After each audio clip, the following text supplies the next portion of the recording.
Bismillahirrahmanirrahim. Assalamualaikum warahmatullahi wabarakatuh. Waalaikumsalam warahmatullahi wabarakatuh. Alhamdulillah, salatu wassalamu ala rasulillah wa ba'du. Kaifa halukum? Alhamdulillah khair.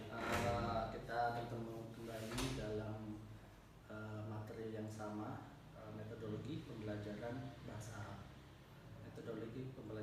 Arab. Oke, baik, kita mereview sedikit tentang pertemuan yang kemarin. Pertemuan kemarin kita membahas terkait dengan metode pembelajaran bahasa Arab menggunakan metode terjemah.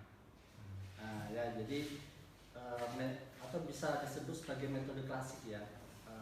Jadi metode terjemah itu kan seorang guru yang mengajar bahasa Arab menggunakan metode terjemah itu dia menggunakan pemaknaan. Contoh misalkan dalam menerangkan atau dalam mengajarkan kosakata bahasa Arab. Dalam mengajarkan kosakata bahasa Arab, misalkan qalamun. Metode terjemah, seorang guru yang mengajar bahasa Arab dengan metode terjemah, maka dia langsung akan menulis maknanya, yaitu qalamun yang artinya adalah pena. Anak-anak dapat membaca qalamun dan langsung mengetahui artinya adalah pena. Atau kalimat yang lain adalah contoh sabu rotun yang artinya papan tulis. Jadi demikianlah pembelajaran kosakata bahasa Arab dengan menggunakan metode terjemah. Artinya seorang guru dalam menjelaskan makna daripada kalimat bahasa Arab, dia langsung menerjemahkan ke dalam bahasa Indonesia. Ataupun kalau dalam bentuk jumlah, misalkan anamu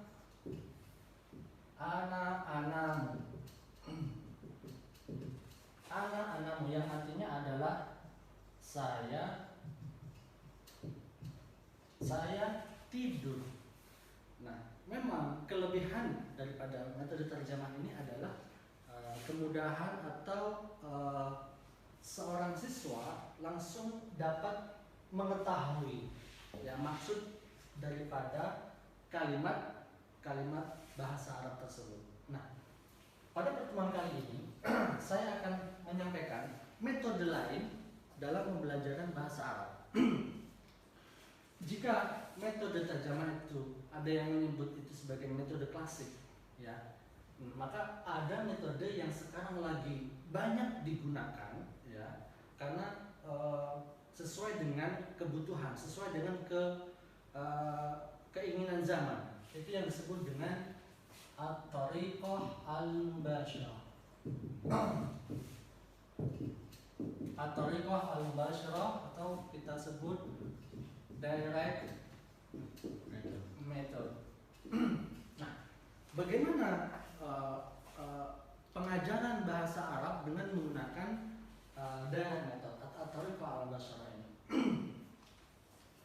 Jadi sesuai dengan kebutuhannya, pembelajaran bahasa Arab sekarang itu adalah bagaimana seorang siswa atau seorang pelajar itu dapat mempraktekkan secara langsung ya bahasa yang dipelajari tersebut. Jadi selesai pembelajaran dia diharapkan dapat apa? Dapat berbicara. Misalkan konteksnya adalah pembelajaran keterampilan berbicara. Kalau misalkan pembelajaran konteksnya adalah keterampilan menulis, berarti setelah pembelajaran dia mempunyai kemampuan dalam menulis. Ini pembelajaran bahasa Arab yang modern. Artinya pembelajaran bahasa sekarang adalah bagaimana siswa ataupun pelajar tersebut dapat mempraktekkan secara langsung apa yang telah dia pelajari. Nah, disinilah kelebihan direct method atau at-thariqah al-mubashirah. Contoh, bagaimana kita langsung contoh supaya antum semuanya dapat mengetahui bagaimana pembelajaran bahasa Arab dengan menggunakan at-thariqah al-mubashirah. Misalkan dalam mengajarkan kosakata. Ya, kalau yang ini tadi adalah metode terjemah. Sekarang kalau dalam penjelasan menggunakan at-thariqah al-mubasyarah. Misalkan qalamun. Nah, ketika menjelaskan kalimat qalamun, tentu rata-rata siswa itu belum mengetahui arti daripada qalamun, atau mungkin bisa jadi ada yang tahu, tapi tidak masalah. Bagaimana menjelaskan atau bagaimana biar anak-anak itu mengetahui arti daripada qalamun? Maka saya sebagai seorang guru nih, contohnya saya mengajarkan atau ingin menerangkan arti daripada qalamun, maka saya akan langsung mengambil barang, kemudian barang itu saya tunjukkan di depan anak-anak, kemudian saya seorang guru bahasa Arab menjelaskan kepada mereka dengan menjelaskan seperti ini. Haza qalamun. Haza qalamun. Coba diulangi nak. Hadza qalamun. Sekali lagi. Hadza qalamun. Hadza qalamun. Nah, ketika seorang guru menjelaskan atau menyebutkan hadza qalamun, maka pengetahuan atau pemahaman seorang anak bahwa qalamun itu adalah ini loh bendanya. Tanpa menyebut ini adalah sebuah pena pun anak sudah tahu. Anak langsung memahami, oh itu loh yang namanya pulpen. Atau qalamun itu adalah artinya pulpen. Atau yang lain, misalkan saburatun. Saburatun, ada yang tahu? Misalkan saya mengajar bahasa Arab, saburatun, ada yang tahu? Misalkan anak-anak nggak ada yang tahu. Ya, lihat ke depan semuanya anak. Kalian lihat ini? Ya, oke, lihat ya. Hadihi saburatun. Hadihi saburatun. Coba diulangi. Hadihi saburatun. Ya. Ketika seorang guru menjelaskan tentang benda ini, ya, bahwa dengan ekspresinya, dengan gayanya, kemudian menyebut hadihi saburatun, maka anak sudah mempunyai pemahaman, oh ternyata yang namanya sabura itu adalah papan tulis. Tanpa seorang guru menyebutkan maknanya atau menerjemahkan, maka anak sudah mengetahui apa itu sabura itu. Kalau dalam jumlah misalkan, ana akumu amamal fasli. Ana akumu amamal fasli.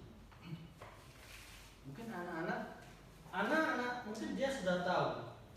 Akumu ada yang tahu, ada yang belum. Amamal fasli sebagian tahu, sebagian belum. Bagaimana menjelaskan? Ana akumu amamal fasli. Akhi lihat, saya ibarat saya sedang mengajar bahasa Arab. Nah, ana ustadzun. Ana ajlisu wa ana ana akumu. Nah, ana akumu. Aina akumu. Akumu amamal fasli. Fahimta? Fahimta? Nah, ana akumu amamal fasli. Fahim tuh? Baik. Aina akumu. Aina akumu. Anta takumu amamal fasli.